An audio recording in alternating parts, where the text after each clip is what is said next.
Greetings everyone, my name is Lulu from the Peck of Peaches fanfiction site. I'm going to be handling reviews and the ongoing content of the plot threads.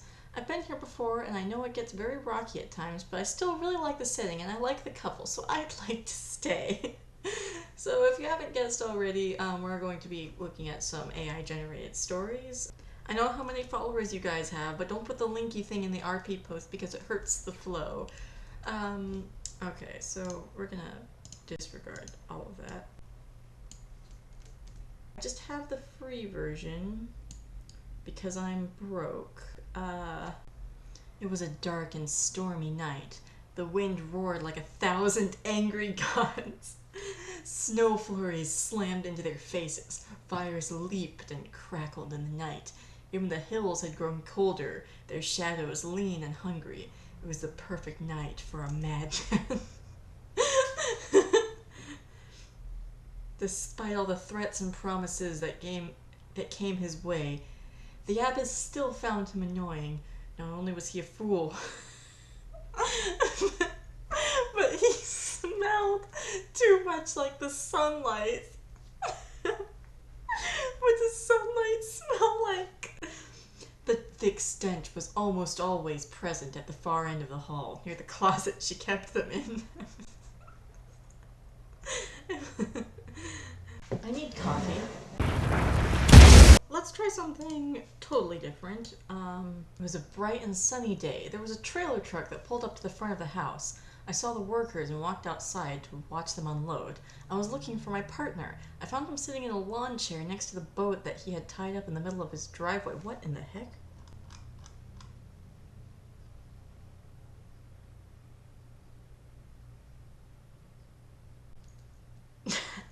I think I broke it. The lunar eclipse shone dark and red in the night sky on Friday night. As the entire continent looked on to witness the celestial event, people couldn't keep calm and ran out to witness the very first blue moon to happen in over 150 years. As part of the latter, there was an extra full moon this year, which on Saturday turned into a red moon.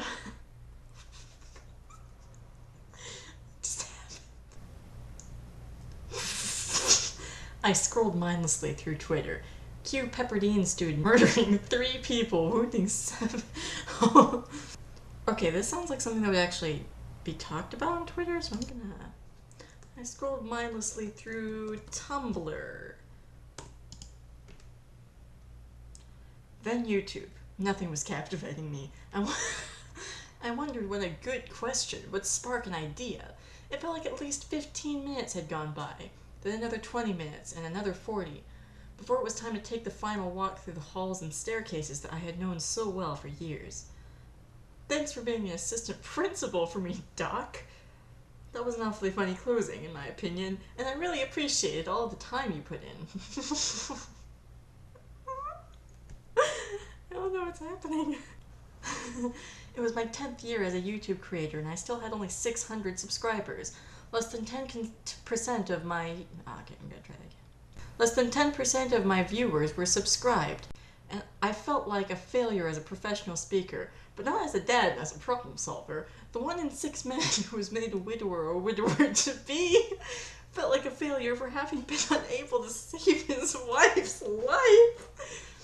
At her funeral, and could barely make it inside her crypt despite coming from everywhere, even LA, where thousands came. Men came from New Jersey, North Carolina, California, Indiana, Virginia. These were people from the Black, Latino, and Asian communities. What other kind of Asians would there be?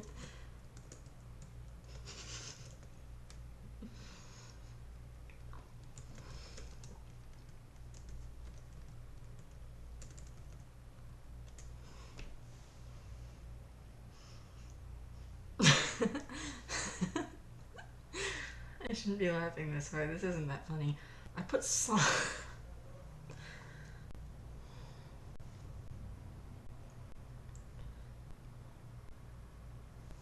I put salt in my coffee.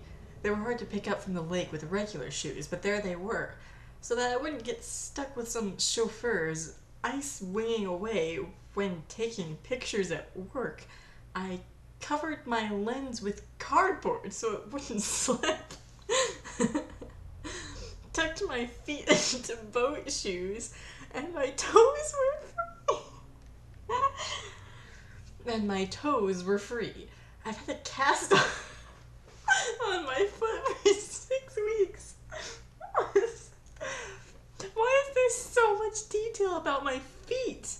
I may think of spending time at a cancer research hospital rather than City Plaza, Bellevue.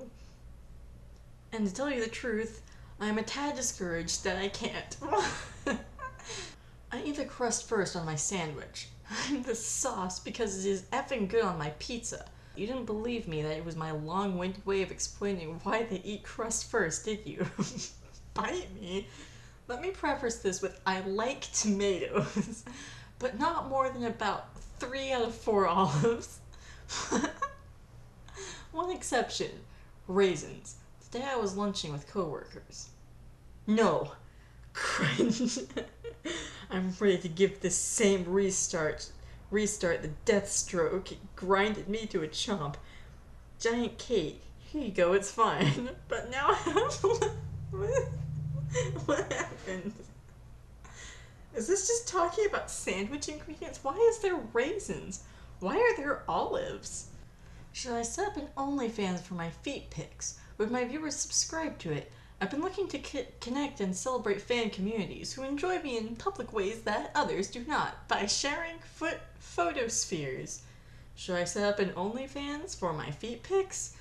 Would my viewers subscribe to it? Doesn't the model community keep getting overwhelmed by competition in an oversharing age? Would you guys recommend Patreon instead of OnlyFans for fans of models?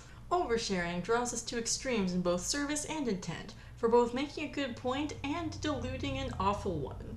The outsized, self-congratulatory Facebook group set up to celebrate the diversity of bodies and activities found in women's innerwear were rightly derided as shaming, as both the hashtag Team Tupitus and hashtag Sissy Backwards what is happening? Exploitation and naivete of the perspectives of fetishization and reverse fetishization. Get more proof of contemporary fragility or bravery. Betsy Johnson has become a subliminal vehicle for insisting on longer faces and big lips, fierce athleisure looks, goofy smiles, tiny waists, collared miniskirts, and 3'2" armpit scars.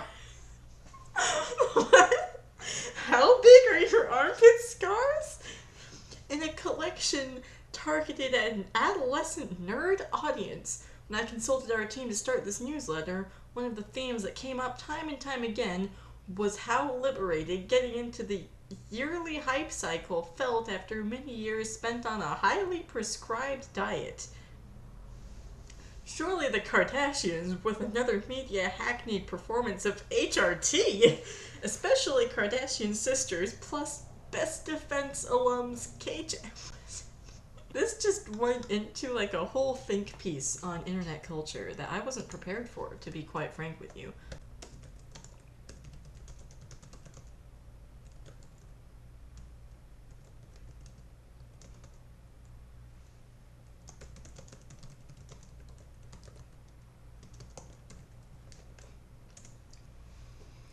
The gay agenda and the transmission.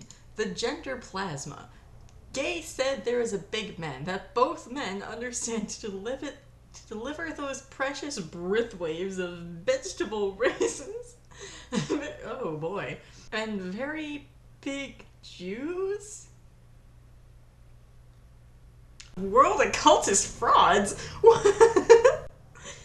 So that was complete gibberish.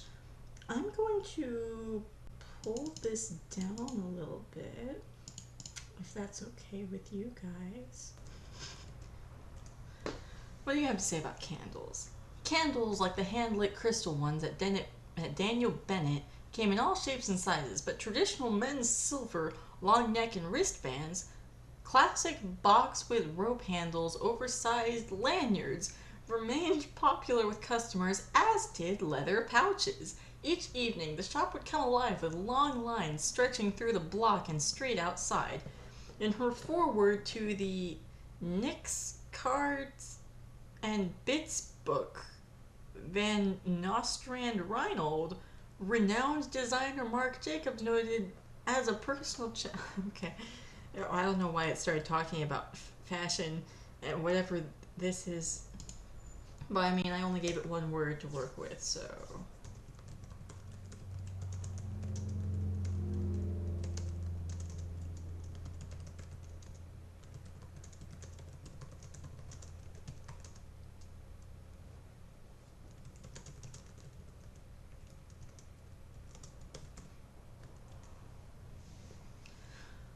The implications were astounding. I wondered what it could all mean, why it mattered so much.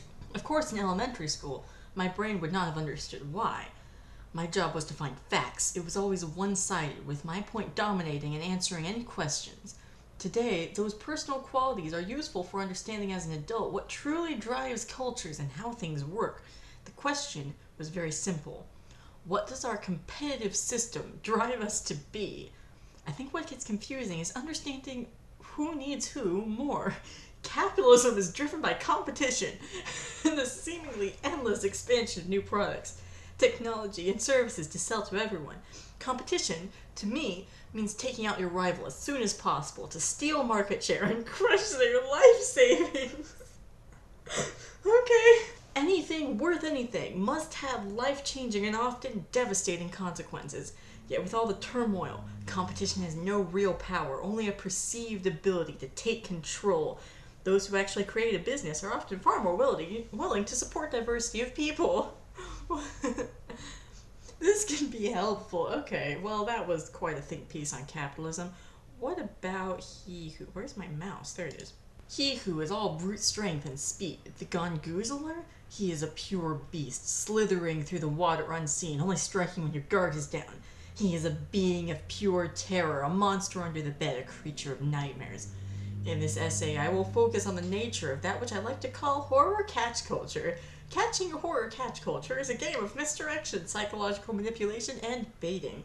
It requires skill and timing, coupled with just enough enthusiasm to push the gimmick past being embarrassing and into the realm of something truly unique and perhaps even artistic. There is a fine line between playing for cheap laughs and creating something truly epic. So your journey with your food is an endlessly rewarding one. So here then is the best way to define a dinner companion for your soiree. I've put together a general guide with tips and suggested targets. Go to the office where people are always getting sick. Look at what they're eating and prepare to be repulsed. Search the plate carefully, searching for a subtle hint of slightly darker, fresher brown. The smelling of soil and taste that only results when the truly gifted person touches it. Step 4, attack. Behold the zombie chowder.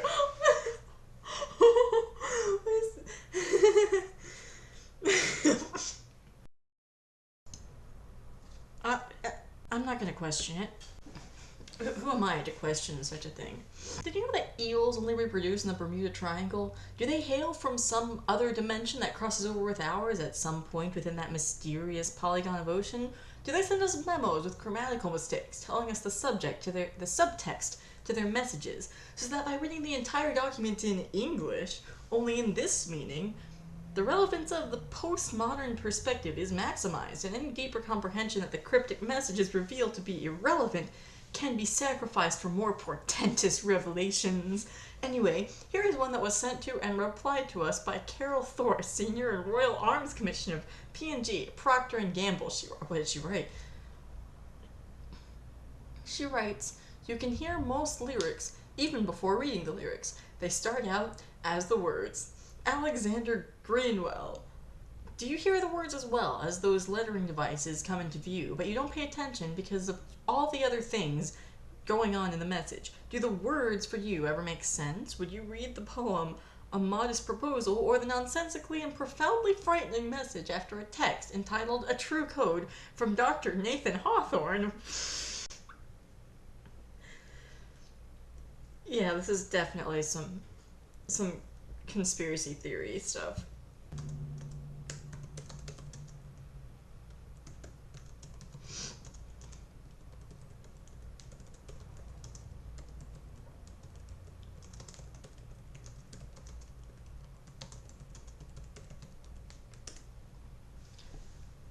The key to success online is political opinions. State them early and often. Create buzz and followers. If you can create yourself a cult following you, if you can create yourself a cult following, you are on your way to immortality. I am not making this up. 2. PR. Simply put, this is press related. In addition to publishing an op-ed on the publication of your column or articles, consider a press release. Journalists have a long list of readers, and readers are more likely to buy your product or write about your product after reading your press release. I'm out of free characters, okay. That's gonna have to do for this video because I'm out of free characters and I can't generate any more, but I hope you enjoyed this video as much as I enjoyed making it. By the way, I'm 100% serious about those subscriber stats. Like, what's the reason? Is it something I said? Can't keep a straight face, I'm sorry. But if you enjoyed this video and you want to see more, y'all know how the bell icon works, y'all know what likes are for, and I will see you very soon. Bye bye!